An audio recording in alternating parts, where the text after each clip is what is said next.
श्रीं ऐं क्लीं सौः।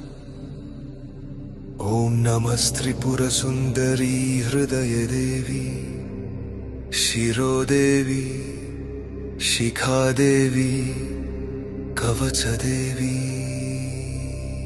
सर्वसिद्धिप्रदे सर्वसम्पत्प्रदे सर्वप्रियङ्करी सर्वमङ्गलकारिणी।